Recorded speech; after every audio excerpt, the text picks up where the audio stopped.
أعوذ بالله من الشيطان الرجيم. بسم الله الرحمن الرحيم. الحمد لله رب العالمين. الحمد لله رب العالمين. وصلى الله على سيدنا محمد النبي الأمي وعلى آله وصحبه وسلم تسليما كثيرا. ربي اشرح لي صدري ويسر لي أمري واحلل عقدة من لساني يفقهوا قولي. الحمد لله رب العالمين. بارين لو جلمادي مجلس جماعة ولا دال جوكو لمو ناتلمو نكتاب باينتي الأقدري وقت تنبتنا على موبوتا نوتو نغمبا ولا دا فلا كنا ببارين ننكننتلو تنتلا منو هنجلي بلا فوكو كونغا ولا دا فلا تلجي ناتلمو سلو كونكو لوتي أنين فسلمو من ناتا هايتان نكو سلمو نورو بالتي ngamira ntambitala wo wala da fulo kunna insha Allah ta'ala mbafi hana wo wala da loluti ajama tarayya mfala awa ngino mu ala layni alati adama dinya anna rasul moti nemo le fanamo alhamdulillah ala kulli hali binna wala da be wulila minto wala musallu konkoluti bele salula farlolu be salula mustahabbolu bala sunnolu bala kudolu fana mbele salula mini be kondi ni hake tumada mile salu tinya barasa barajo na kasibete ke modum be salila awa ha ala hayya mari minna ala ko halta ala ya maro lele timma abe kala baraju nyinin kangale ma abe kala le fo ku se sotato boto ke mo ha bangala mun ne manen ka far kala ye ako salu khidu ko to ha nyalo bari kana salo fen ya bebe afogo ko nyimu sunno leti mbe farlo doron ne kela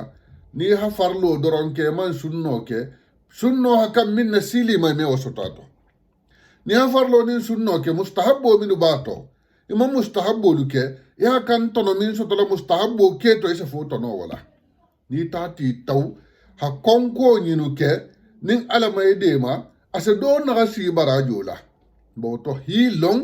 o mun kan wajibo leti ala ko ngalon be salo jawo jandin ke kan nja minto kela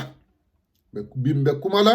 salo konko lolu man be kumo damu talolo man insha Allah ta'ala ni altala tahtan dan jammin nabitu ke mo ha bangala mun ne man ka farkela ko kitabo kela ko makruhatu salati salo konkolu kitabo kela dunta salo konkolu to akoko yukrahu li iltifatu be lakhdari kulo karan na folo nsena dum nyaboro konola lahdari kela Sheikh Abdurrahman al-Akhdari radiyallahu anhu ako kofele ro se konne fi salati salote be salilahi kofele be kondinne wa taqmilu li ayneni anihi nya fulo tahun hinya masino ko be salila ko be kondinne wali basmalatu anin bismillahi fo haramu kabaro fo kola kitabo kela hawle tara kongole konola mbena ala nyaboro lumale bari nga kulo karam folo ni nga lakdari kulo karam nsena na nyaboro luma ba lakdari nyinte dino kitabo beti kemo ahala dur khotole ke dino konola gasinta mafo baraju ahala dur khotole ke ataha dola konkolu konola tumado kitabu kutaman wala konkolu konola ate danta dula do kitabu kutatambita wala iko lakdari konola lakdari kela ha ku tannin nani la ku tannin fulala madan konkolu to ku tannin fula ate hawla madan kole be kondi bara kole ka den tawti de a tannin fula doron na madan barbi insha Allah ta'ala tumado tulusa madan ke mole saran kanola hambi sabanyo ala ko moholo hayili bula fuko ko nyini be kondinne bisa bo fanan ta beti de bisa bo wonte konko beti bari hafanga hakilo si solo nyina femmin na ke khanin salo to anin na man keni ifanga salo ne ninyi nga kankela ninyi man kankela ninga lagdari le tannin fulo madan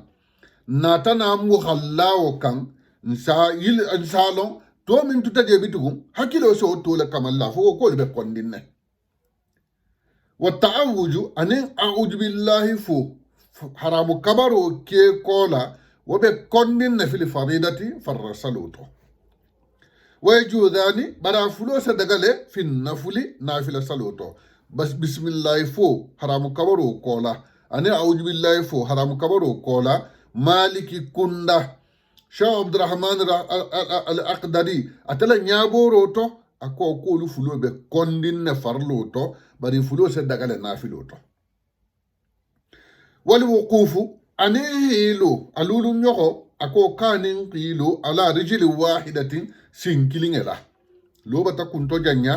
كرمو الماما بتا كراها هيلو سنكيلينغلا وبه كوندين إلا يتولا قيامه فنين لو تاتا كنتو جانيا يسينغلو بي دي منا الماما تاتا دون سورولا إمي من لو كتو كتو يسين فلولا يسين سنكيلينغلا لو على كو هدول فونيو دوندي أكو كونت باسيتي bar ni wala kente qilo sin kilingela wobe kondinne ul man keni saloto wa ihtiranu rijlaihi aworo nyogo hi simfulo takki nyogonna hi simfulo noto nyogonna wobe kondinne saloto wa jalu dirhamin ani ha kole ke godi kole aw ghairihi nento tana fi famihi idato godi kole ki idato kole ha dalasi lulu kole nente ero fula kole ha bule idato ibe salila ibe sugula la kole nyinna la kanto la bafi be sugula la salore la o fanan be kondinne o kajalika hammi salu tabitu ka ko ka be tenne imaje ana ta be tile harin je bisa bo min folaten ajanga be kundum na janta ko kajalika abe tenne fango kullu ma fanfanding yushawishuhu nas salila kenwi si wasala ha makan fi jaybihi agifula watata ke godileti watata ke saneleti watata ke domu fenneti nin fembi yiji fole tumo be yilo be yiji fadaku o be kondin no hatare ko saloto ko fi hakilo be tarla salole kamba fa be tarla yiji fadalaku boto ha femmulay kun saloto yiji fola i hakilo be tarla nim masalo kono la ko njifa kar sani isujudi to yilo be yiji fole ku o be kondin ne ko fi ase alanya silang da bay aw kummihi nente fo salila la dorgi dato aw ala daharihi nente fa koto hadinga bambu i koto te be salla dinga be tuluna be lele koto ibe sila dinga kanna ta boy obe kondinne ko fi munna i hakilo be lola salula kamba fi hakilo be lola dinga yinna kam fi hakilo be lola dinga yinna kam bari al halu dole be je ferente minula ikonna min yokolu dinga be kasila dinga be bande salwa to batasi hadinga bambu abe kasile koto nente ha bambu iba alama hamma neten do ning ala ko fase sabari ikile salodino karamol dinya talol mo ko fi wol mo daruri yolulti darurato lo mo woluti ferentanya kanna moluti wa tafakkuru anin mira fi umuri dunya kuluma ibe salila hatu mira la dunya kuluma bari katafe la ira la muinti ba mohamedun no mo na la hakilla miro sena fanyenne miro sena fanyenne adama dinga sala dur khotole kan yo mo la hadisu lu na to male afoko ko ni mo ko hilo salula shaytano se ballu yenne ala ko fasi wisi wasa khile konto filo lu yitela ba ni seno do bola miro la wala ke khanin ko fi mira ba saluto abe kondinne o kulluma anin fenfende yashqaluhu nas salila ala suqula anil khushu'i habo ala nya silanga ma fihi saluto anil khushu'i habo ala nya silanga ma fihi saluto nimbebe kondinne lakdari nata kulo woleti boto ngatahala kulo nyinu nyabo kansilen ngatahala kulo nyinu nyabo kan kemo ha bangala mun man khafar kalaye akoko lakdari anata kusigi tannin fulo nin titen kila sallallahu alaihi wasallama haya maro kele dolula ha fatandiro ke doluma karamo li mi afa kuyen tendoron ko nyimbe kondin ali iltifatu hi ko fele salo konola adam makruhu le konola munna wa huwa ma kana bila hajatin muhimma nin hajunte ko fele ro minna be salila intele jari hati ko fele janna bele sakala o be kondin salo konola abe kelele konkoti walaw bi jami'i jasadihi har ne fate mu me bele hi ko felete tatra konkole mu ma damat rijlahu lil qibla bar fanni simfulo be tilindin tilibola wa illa bar ni tute ko felela hay ko ɗum ta tilibola e sinfulo fan wutunta sinfulo ko ɗum ta tilibola batalati salatuhu sadra sallah ala salu batatiña ki kofele wose salila ale salu tiñale nin siŋe wutunta siŋelu ko ɗum ta tilibola bari madama e man ko ɗum tilibola kofele roɓe kondin ne bara me salu tiña wataje kondo danna tambo se mogole ɗile salu tiñama afele kofele roɓe kondi bar nin kondo dana tambiti bulula hay ko ɗum tatili bola satara salu wata tiña ko fi janga fenne tiñawoña min te konkoɗo onti wa dalilo mumunti kilaba sallallahu alaihi wasallama a hañim bangele ako ko al iltifatu fi salati huwa ihtilasum ako ko jasundole moti yahtalisuhu sheytanu min salati l abdi sheytano se min jasun adama dingale salu kono la ibe kofelero min kelawnya shaytanu le be jasunduro kele bula do be baro ibara jola wala hatu hadisu inna ta sahih bukhari ko lana tirmidhi kono la annata dingira ku tafana nabiyo mo ko iyyaka wal iltifatu ako kombi ya marle kana so kofele la saluto fa innahu halaka ako ko kofelero mu masibulati fa in kana la budda fa fi tatawwi nim fere wonnen tala fihi kofele mboto hake tatawwu oto hake baraju yinin salulu to bar nin hatara ken ko kofelo ken kiba kele farlo le to lala ko shaytano je dobole le baraju la lala ko shaytano aje dobole le baraju la wa taghmilu li aynina ni nyafulo taxum o fadambe konko lolu kono la bar karamo ko dolu hole dagale karamo ko dolu hale daga ha kundo kyala bay ko hadiso min nata ko kofelero ko ñaata ko salo kono la ka hadiso man saka tuma do kitabo kela hadisa doje bi dole sa ko hadiso makka man saka kumo wo seno la kan fula wo sabula bari kofelero dole ko kabe kondinne salo yi ñaata ko le to ñaata ko be kondinne salo kono la ba dole ko kase daga in kana taftihul ayni nin ñayelo me mogole ala ñasilanga tiña ñayelo na mile ala ñasilanga tiña huwa afdal wala hafisa wa in kana yahulu baynahu bayna al-khushu'i bar nin ñayelo siddu inin ala ñasilanga tema albe salla jammena saka tolemo ibe salla mo ngay bolu be tambele ña ko tola al halu dole be kele ña ko tola min manni ibe salila sanolu fele ña ko tola ibe salila tele fele manari idum me tele ne sano ferenti teyen non tiyen hasali dingira kuta ibe salila ali hala dole be tambile nya kotola min shile sugula ala nya silanga ma karamo ko dulu ha nya taxun wala dagale no ko hi nya taxun i ga sali ala ko sondo me kana tara lorin fen kari sa nyin kam min bi nya koto mage nya taxun mo saluto lanjuru kante few abe kondinne bari hinya tahun ala ko ala nya silanga hasabati o be makanuru na fanga hinya tahun ala ko ala nya sila ala be salla sila dalela e be salla e haje pap modo tambeti nya ko to min masiti nyan de bendi idu ngalo ka be na la mele leje e hinya masino ko e ya continue le saloma ala ko ate ale angaibo wo kanile sugula ha hi hakilo bo le salokan wala to dolu ko nya tahun salo kono la konta kuti min be kondin ñaaɓe taxol na kum min kan wala se kon wala se toaman kon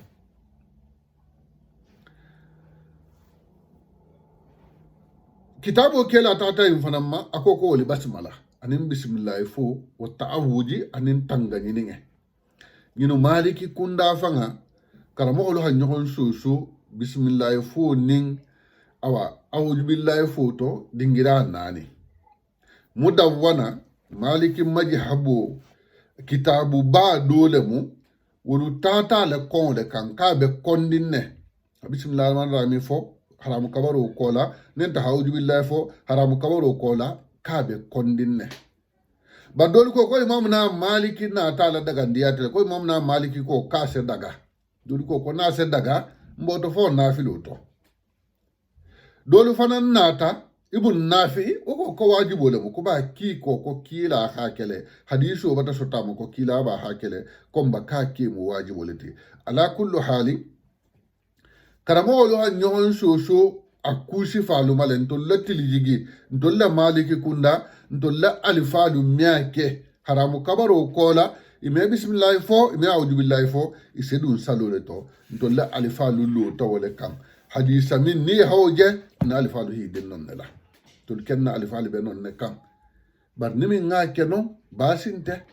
ba dolu ko kaseke nin karamo lo nyon soso do ko inseke do ko meke ala kullu hali ay mi fanyen sugando to bidugo ni hake basinte ni make basi wonninte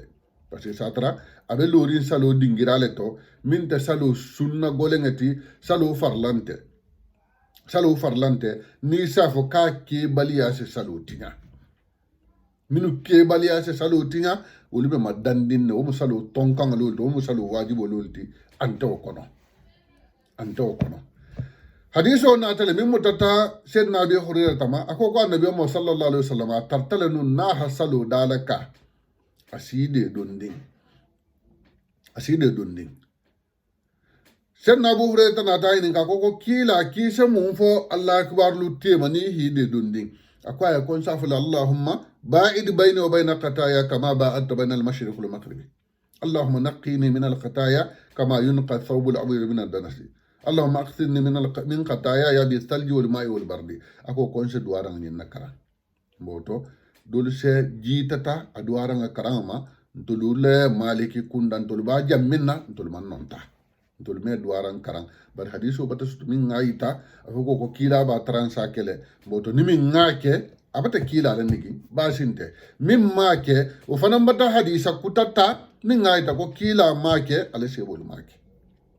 la kullu hali ala mun ben sababu ma ala le bali hagigo kalama nje kuma la lakhdari mimma ngolen ko nyinte dina kitabo lu beto bumbati donni la mudamu tadala munyinti yinu mudamu tadalati mbe walila lakhdari kito luluma insha Allah ta'ala min sita kitabu kutafanama insana uluma والوقوف على رجل واحدة نهي لو سينكلين لا ننتهي سينفلو ستيا نيغو سينفلو تاكي نيغونا أشي على نياسي لغا من باي ولا هاكي كرامو لمان سونغاما إخالة ترى كوندو كونو لا كوفي ألتالا همو لما توخو من سيسلان على نياسا لو كونو لا ألتالا دالي قد أفلح المؤمنون الذين هم في صلاتهم خاشعون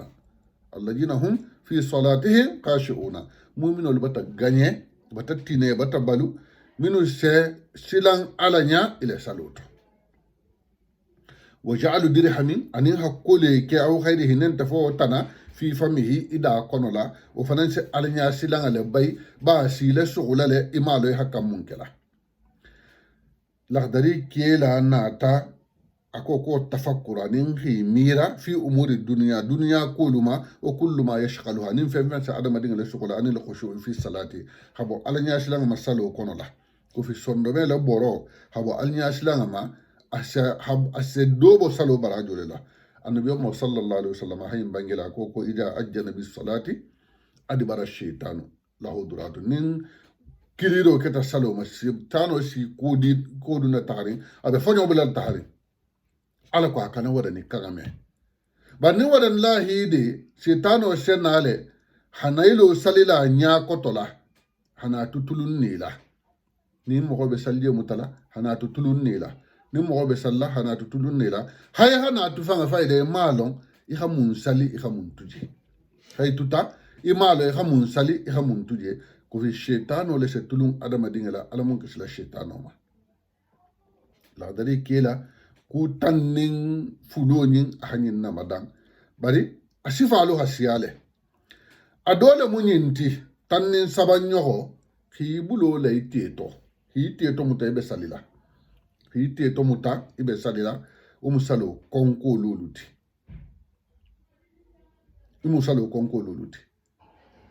annabi Muhammad sallallahu alaihi wasallam fatandiro kele nahan nabi sallallahu alaihi wasallam ayu salla muhtasira annabi Muhammad fatandiro kele ma beben ta hadisu minto ko sali ibulo bi teto annabi Muhammad fatandiro annabi Muhammad fatandiro ke tugun atannin nani nyoho hatsali hatinya ale la sannata ibe sallawe karana nyaalo rin santo ina lo rin mina hoto oye nyaale yelo mina hoto usi dobola ala nyasla ala nabi Muhammad fatanne ako ko le yantahina aqwamu yarfa'una absarahum ila as-samai fi salati aw la taqtifanna absarahum ako ko mo lo khasilan na min bi nyaalo ko to talete ha tilin sangala fo altala fanga si nyaalu fanga jasu bulu le be salla imalo mo ha kan hasilan wala donc wali jote mbata fatawoma atanni lulu nyo mu jamanti nin kino nata nin domo be sigirin mo ha kanne fi fanna tanga awa salo mo utumo ko fi hakilo betula kino la kuba fi hakilo betula salo lama annabi mo sallallahu alaihi wasallama aha fatandiro keloma akoko ija wudi ali isha'u wa qimati salatu fa abda'u bil asha'i akoko nin salifana konin simanga nata salo batalalo kala salwatu batasi kala dam ta simanga mafolo ala simanga bala folo alwana na salo ke satra ibe mafari atanni woro nyoko nabi mo ham fatanni fana makon kana sali joxe to talo ko be gari la jibol loko le bila ba fo ko kan talo le bila annabi mo fatandiro kelo man annabi mo sallallahu alaihi wasallam ko salatu la tahillu li ahadi ay yafalahu ko ku sababi je ko be daga mo yen ka hake la ya ummu rajul qawma fayaqussu nafsahu bi du'a dunahum fa in fa'ala fadiqanahu mo kana salinin mo holu inin jama'a sali sokoro ni telemo alimamoti iki fanga kilin kere duwala jama tuje sate bata jama bali bata jama kummadumu sate bata jama kummadumu ko fali bele be salima na alifalu isa yele hadin hafati alu taka sa hata na alqurata alimamu hadu biha mina fo sate ali bata den duwala annabi muhammad sallallahu alaihi wasallam ko ku saba folo le juta fulan nyoho wala yanjuru ila qa'ir baiti qabla an yasta'jana mogo kani nyala dum mogo la bun sohola yi nyala dum bun kono la tay haje kono la sa sanni man da kon folo nen de hadi nyal nyinen ke kibe dunna fa in fa'ala fa'ada dakhala ni hoke ajale ki janga dunne ibati nyala dum mogo la bun kono la folo e jombe jang kon inya bata kura sa wala je kono la ya de bati la bun kono kolo o jele o nyai ki bata dum akoko mogo kana oke wala yusalli huwa inun komo kana sani fana hadre bele ketenni hatta yatakaffafa hayhi fanna fiyatu minna kana sali hatra joxe to talo be ketendi ko hayhi fanna fiyatu minna moto salu akonko dololu moduti folo bismillah fu farlo to ndegli bularo kela ala ko hale teriya ha bismillah fu farlo to bisimillahi futa gullole to fo bange to na maliki kunda abe kondin folo le joti afula nyoho hadua khere du'a tawajjuhi qabla qira'ati al-fatiha comme min fo du'a al-istiftahi na malikiya man songama hadua khere ibe min kela sannin salobe kela farloto li anna sahaba radwanullahi alayhi amilu ala tarkihi ko kila le sebolu man barala wala hatunna alifalu mallo du'a kan haramu kabaro kola ko fi sebolu man wala ala hari into nata imam na maliki ma afoko kabe makkanurin bari abe makkanurin nafilo le to abe makkanurin nafilo le to bar nin farlo to le mu na maliki kunda ame daga ko fi munna sebolu man barala asaba nyomu jabanti ad-du'a fi ar-ruku'i li'annahu shara'a litasbih hadwa rukonto duwa subhanallahi hakam fura rukonto duwa seke sujudo tole bari hadwa rukonto kule moti mimbe kondin na maliki kunda anon se dagale sujudi fulo tema ni sujudita kumole wuli sanni be sagale sujudi la hadwa o se dagala ne be mo la hadiso nata afu ka se duwa ran kar allahumma aghfir li warhamni wasturni wajburni warjuhni wa'afini wa'fu anni dole ko kana be mo la hadiso nato ma sedna abdullah ibn abbas fanan nata anyokon hadiso de ko kila ba transake bari sadra difference ndimbi tema sedna abdullah ibn abbas ta ko allahumma aghfir li warhamni wajburni wahdini warjuhni moto hadwa sujudi fulo tema o sedagale bari hadwa wuru kongoto ifanye na maliki kunda man songama sabanyo ko le joti min be kondi anani nyo mu jabanti ad-du'a ba'da tashahhud al-awwal wa ba'da as-salam al-imami tayya folo kola hadwa nja bi sabanin fulo njawle lola nyon ko lagdari na ta tannin fulo minti anin ke mo ha nano min la kan tanni woro batolu madan amu mele den dinga folo bi sabanin fulo mba fi ha min nyasifa njewlu madanna nyimbe bo kono lale haduwa tayya folo kola tayya fula nyo kola duwa be makadurinne ba tayya folo kola duwa o be kondi haduwa no be kondinne tema to sigo tayya min beno haduwa no o be kondinne ni almamo fanan salamu alaikum ta hisi ki duwa la bitu almamo salamu alaikum kola ite be dumari le duwa ma o be kondinne ni almamo salamu alaikum ta nyamene habula ko ya salamu alaikum anani nyo le joti kondo lulu nyoho o yukrahul jaharu bid du'ai al matlubi fi sujudi hay kanga lele du'a to imaje konti le sesia bari iba fi ha nyabo nyen do ko ha du'a sujudo to bari du'a min fata hanga kankela sujudo to nya fo du'a min nga kankela sujudu fulo tema fo du'a min nga kankela tayyala banga to hi kannele du'a wala o be kondinne mogolu hi kamme du'a o fola o be kondinne hi kannele tayya fanga foto ibe tayya la tahiyatu lillah min be sigiri da fi bi tayya kanga mela o be kondinne aworo nyo mo jamanti asujudu ala shay'in hasujudi fendo kay ko la dare na tati nyaminna hasujudi do yubulo kan nan ta hasujudi ile neo minin kilin kan nan ta fo minin fula hasujudi la fa no dula do kan o be kondinne nan ta hasujudi muswari kan o be kondinne aworo la nyo mo jamanti ha fendo ta hasujudi kan yukrahu li musalli ajiji mumi ili sujudi ha fendo ta misalo bulo mo man kende ime sujudi no hi kungolo dugo to hari man bankuta ha sudi fonda la ta fugo ki ha sudi oto hari man kuruso du la fugo ki ha sudi oto obe kondinne ni hoke ese korea tendero ne wakanyanta ba ni ha fendo ta doron ha sudi o kan o hatare ni fengi tema dugo to kala ko fo yi fonda lo fendo kan obe kondinne ne misilme ayin kono la maliki kunda nyaboro to asaki nyomo jamanti al qira'atu fi ruku'i aw fi sujudi illa an qasada biha du'a hal qur'ano karam uru kongoto nenta sujudo to ban kolen ko duwa se dagale sujudo to duwa se dagale uru kongoto bar uru kongot duwa mu subhanallahi fololti sujudo le duwa mu fanyen duwa te min ko do filo bilanu mu shoke bar sujudo to ba uru kongoto ba ha duwa hal qur'ano karanno wobe kondinne foni tata karanga khere duwa la kam ko ni ko rabbana atina fid dunya hasanatan alqur'ana kulole mu bar ni hala wuli duwa kan ala sujudo to o kem basinte bar ni hala wuli duwa kam hal qur'ano karanje wobe kondinne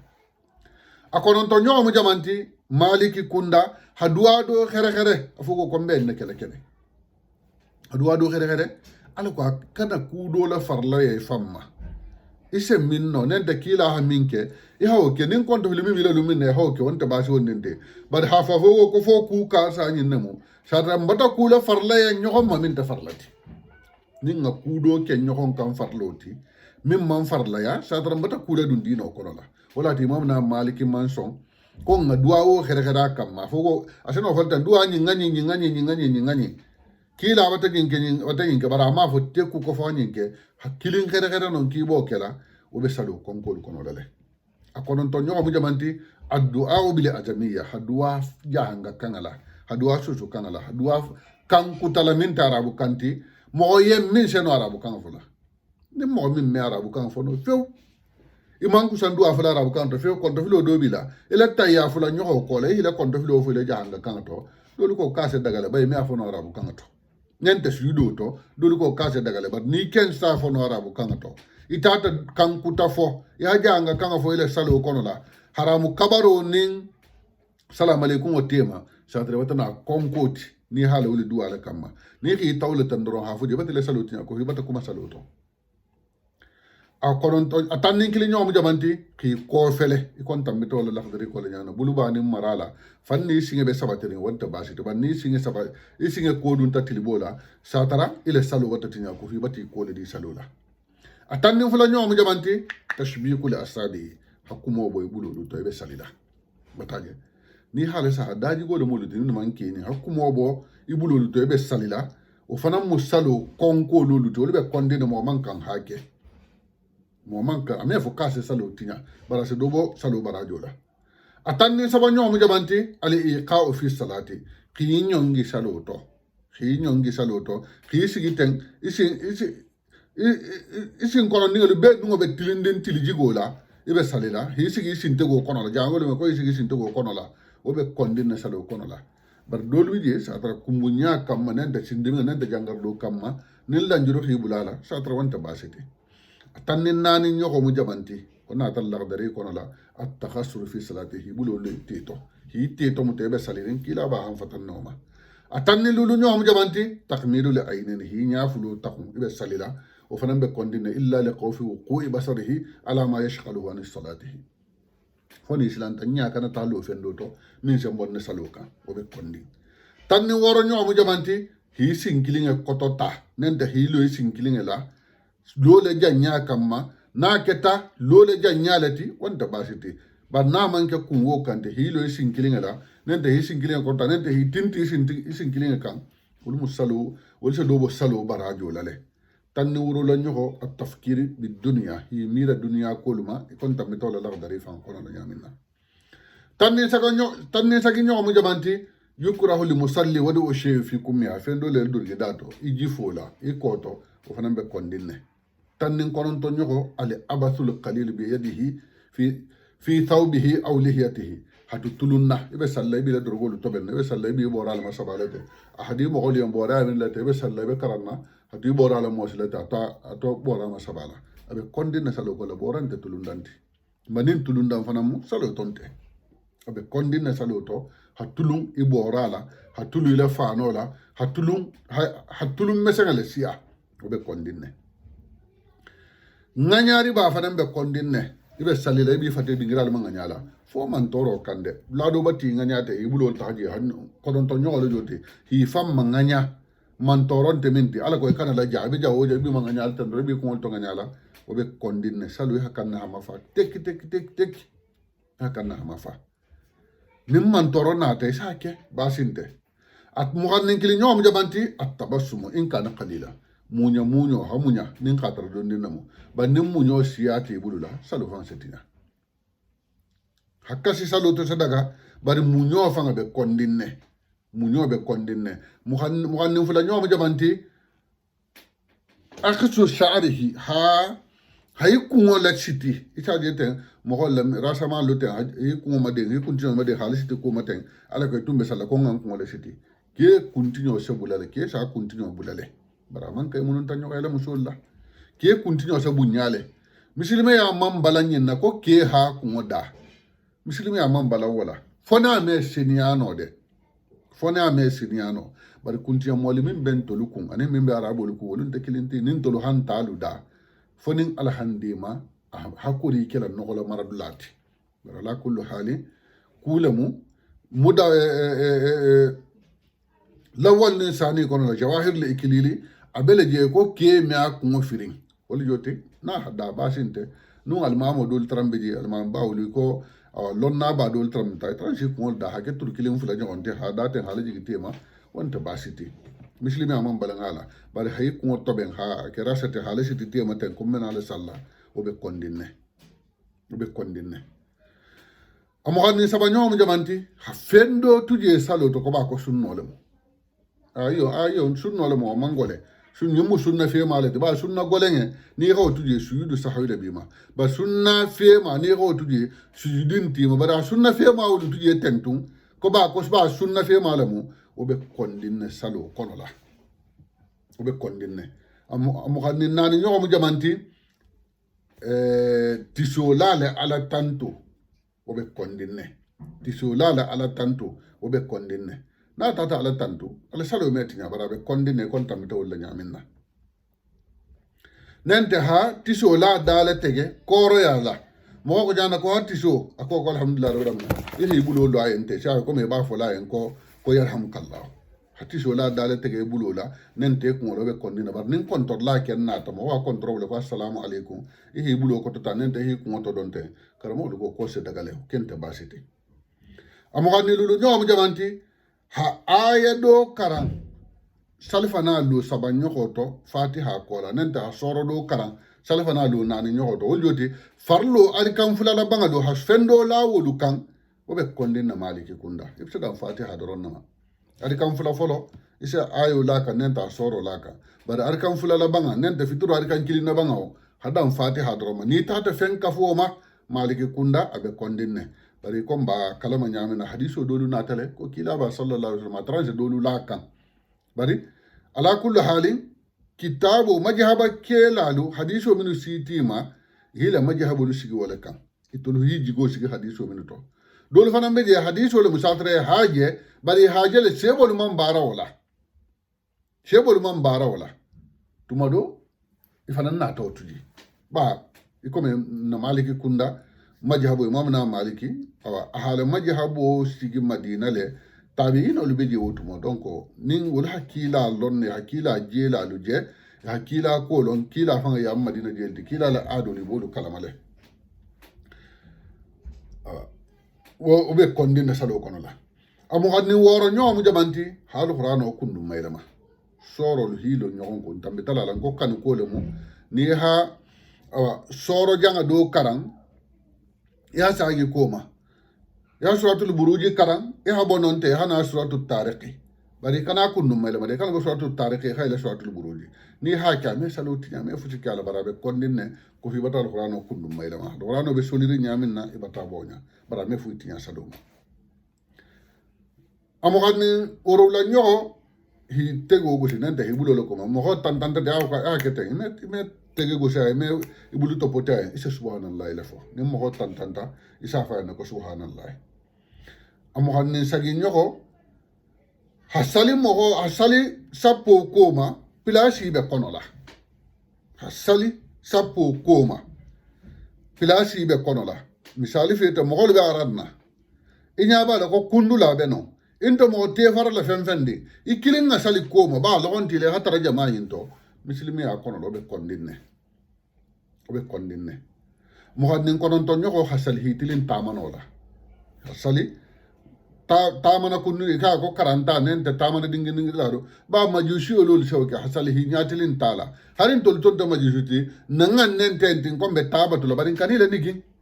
maliki kunda ha kon komo kada sali hitilin tamanola wata ta kundun ta ya mana rika ni sari hitringala abi sabanyo am jamanti tadyinu liqibla wal maharibi ila tilbo be salla jamina har mihrabo kono sani misir siyama mihrabo kono be wasafiri ayatul kursi illa be safiri duwaran allah safiri fen allah wo be kondinne muslimi ya in kono lan maliki kunda ko fi famine be safiri wonya alimamo hakkanne hattara fusinta nya koto min sala sukula do bi alqur'ana kulo do bi jeten watara nya ko to late min sale so la kudoma moto anya man kantar la ma janguri kana fen safeje haraka tal qur'an lati kana hadith safeje kana fen fen safeje min se tilbo ma jangu alima moyen ita fanan sali nya ko to la kana tarje ma janguri kana sali hitilin television na kana sali hitilin fen na min sile so la abi sabanin kilin nyamu jamanti misiro hasali misiro kono la misiro min beluri murabba ola alukana misiro ke iko kasiron iko tunguten hale mini ni ha misiro ke hale mini sapa folo meta me mo lulula sapa fula nyo eta me mo wurula sapa nyo eta mo bisa banindo sadro to mo sapo lu me kamali wala hatu misiro ateselo hake tonka nano leti ala ko mo tanne be folo to tanga to fula nyo tanga to saba nyo ha misiro lu hale muru obe kondinne wulu musalo konko luluti abi sabani fula nyo mo jamanti nyimbe kondinne hamisiro lo haramu na fulola abe kondinne hamisiro lo haramu na fulola bari saloji kono la no o se sakale mo min salita je kono la wonta basita me fu ko ni misiro lo ta haramu godo la ko je kono salo me muta wonta tonya de barabe kondinne hamisiro lo haramu na fulola misiro hakallo la tarole la halalo la misiro hakallo la wala boto alama fahamo dilamma bi wala da insha Allah ta'ala njanga kuma salo konko luluma insha Allah insha wala da fula nyogo lakan mimbe kuma la salo ma togonye noro mimbe salo to boto salo konko bi sabanin fula njanga na wala timisalo buloma bari fa hakilo si so bitugu bara mesendinga luba anin ku mesendinga lu anin min sama wala sukula ibe salila ibe radio be manala ba nin ulbe be salo konko lulu konola ulbe be salo konko lulu kono ko munna asile sukula le salo mala salo dum kulati ndata min kamma femman kan jongole sokola mimma oto alhamdulillahi rabbil alamin awa alama mutalanya alama la mi jobul bala mari wonna dino alamun fahamu lala be salo min kala alama talanya alama mutalanya anu be mo ko ni mo min salo mutata satara alhamdulillahi rabbil alamin bata kunna dia alamun salo mutala alamun kunna dia la ba fa dalen ko assalamu alaikum wa rahmatullahi ta'ala wa barakatuh